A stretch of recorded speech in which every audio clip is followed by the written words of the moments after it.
Picture this, a 2,000-mile stretch of harsh, unforgiving sand, stretching all the way from Egypt to Morocco. How did that become the ultimate proving ground for modern warfare? You know, this wasn't just some sideshow. The battle for North Africa was a massive, high-stakes campaign that literally reshaped the armies that fought it. Welcome to this explainer, where we're going to dive into exactly how that happened. Here's our roadmap for today. We'll start with the prize, North Africa. Then enter the Desert Fox. We'll look at the turning point at El Alamein, followed by Torch and the final squeeze, and finally wrap up with lessons from the sand. Let's get into it. Section 1. The prize, North Africa. So, to really get this conflict, we've got to establish why the Allies and Axis powers were pouring millions of troops and machines into a seemingly empty desert. I mean, on the surface, it looks like a whole lot of nothing, right? But beneath that sand lay the geopolitical keys to the entire global war. For Britain, North Africa was the absolute shield protecting the Suez Canal.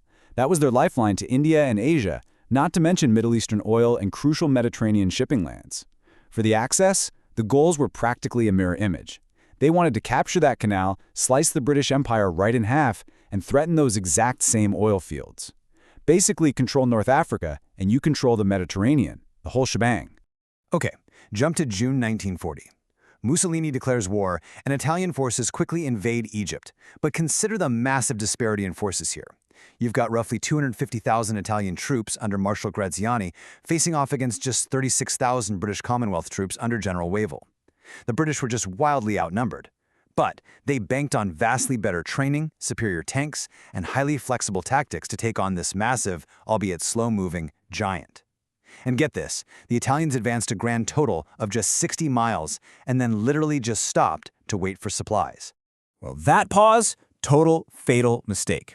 The British used that time to gear up, and in December 1940, they launched Operation Compass. Now, this was only supposed to be a limited 5-day raid, but it turned into an absolutely world-shocking victory. British armored units used brilliant maneuver warfare. They were bypassing strongholds, isolating whole divisions. Within just a few months, they completely dismantled the Italian 10th Army. They captured over 130,000 Italian prisoners. I mean, wow. This massive success really set the stage for a dramatic and terrifying escalation. Which brings us to Section 2. Enter the Desert Fox. You can imagine this disastrous Italian defeat completely panicked Hitler over in Berlin. To stop a total collapse, he sends in the German Afrika Korps, led by Lieutenant General Erwin Rommel. Rommel arrives in February 1941, and he's given strict orders: stay on the defensive. And what does he do? He immediately ignores them. Classic Rommel. Relying on sheer speed, brilliant deception, and highly coordinated surprise armored assaults, he completely blindsided the British commanders and pushed their forces hundreds of miles right back toward the Egyptian border. This blistering counteroffensive kicked off what historians call the Desert Seesaw. Because the terrain was just so open and these armored tactics were so incredibly fast, the front lines swung wildly back and forth across the sand. First, there was the British advance in Operation Compass, right? Then Rommel's fierce counterattack, followed by another British push with Operation Crusader, and then another Axis advance at Gazala. It was literally a relentless high-speed pendulum of mechanized warfare. Now, right in the middle of this chaotic seesaw and Rommel's onslaught, there was this massive thorn in the Axis side, the port city of Tobruk. A ridiculously stubborn garrison of Australian, British, Polish, and Czech troops defended this city for 8 grueling months. They earned the nickname the Rats of Tobruk, and honestly, they pulled off an absolute miracle.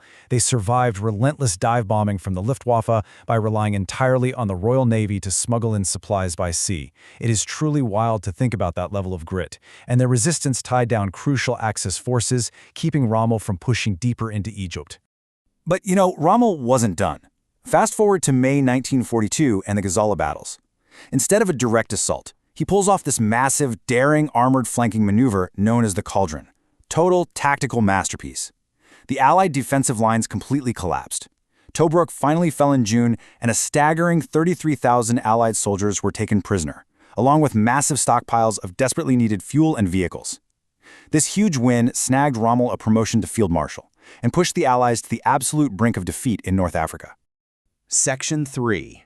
Turning Point, El Alamein. So Rommel is chasing the fleeing Allies deep into Egypt, but his advance finally hits a brick wall thanks to the unique geography of a tiny railway station called El Alamein. The battlefield was wedged super tightly between the Mediterranean Sea to the north and the impassable, sinking sands of the Qattara Depression to the south. The seesaw literally couldn't swing any further. It's here, in August 1942, that a newly appointed commander for the British Eighth Army shows up, Lieutenant General Bernard Montgomery. He is the exact opposite of Rommel's chaotic brilliance. Where Rommel improvised and relied on speed, Montgomery was relentlessly, almost obsessively methodical.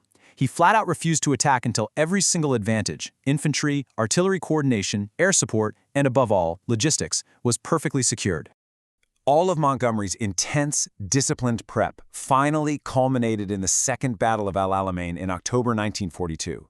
It was this massive, grinding battle of attrition that finally shattered the Axis lines once and for all. Churchill actually summed it up best. He said, "Before Alamein, we never had a victory. After Alamein, we never had a defeat. It truly was the beginning of the end for the Axis in North Africa."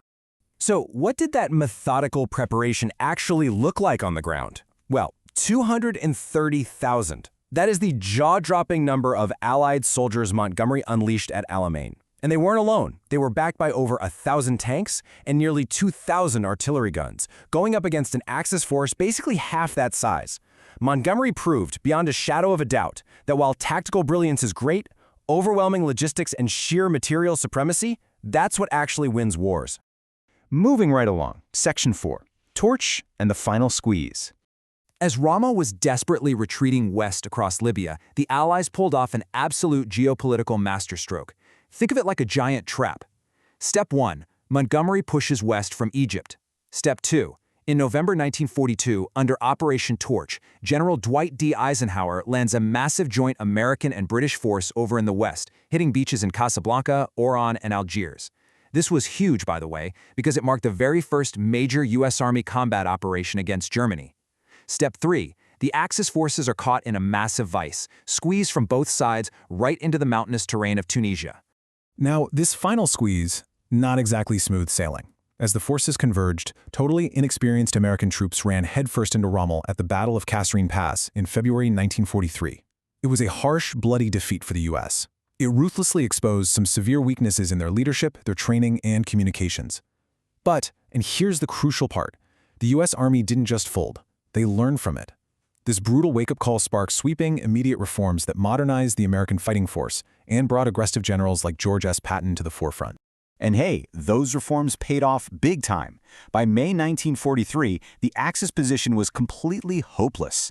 3 Allied armies converged on the cities of Tunis and Bizerte, leading to a staggering figure, 250,000. Over 250,000 German and Italian soldiers were forced to surrender. It was an absolutely catastrophic loss of manpower and equipment for the Axis powers. We're talking a defeat fully on par with the scale of the disaster they suffered at Stalingrad.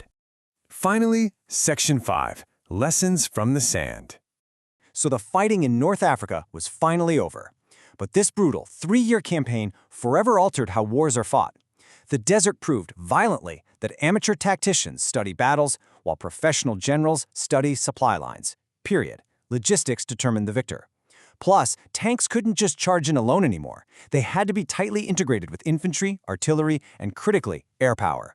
This campaign cemented the reality that without air superiority, an offensive simply will not succeed. And lastly, it proved that massive Allied coalitions could actually work, as long as there was tight, adaptable political and military cooperation. You really can't overstate the strategic legacy of this victory. It was the very first major strategic defeat of the Axis powers. It completely secured the Suez Canal and that vital Middle Eastern oil. But honestly, perhaps most importantly, it served as a massive, live-fire training ground. It transformed completely green, inexperienced troops into hardened, combat-tested veterans. These were the very commanders and soldiers who would go on to lead the massive, complex invasions of Sicily, mainland Italy, and eventually the beaches of Normandy. Sure, the tanks might be faster today and the planes might be jets, but think about this. How do the logistical triumphs and coalition frameworks forged in the harsh sands of North Africa still act as the absolute defining factors of modern warfare even today? Thanks for exploring this massive turning point in history with me in this explainer, and keep questioning how the past shapes our present.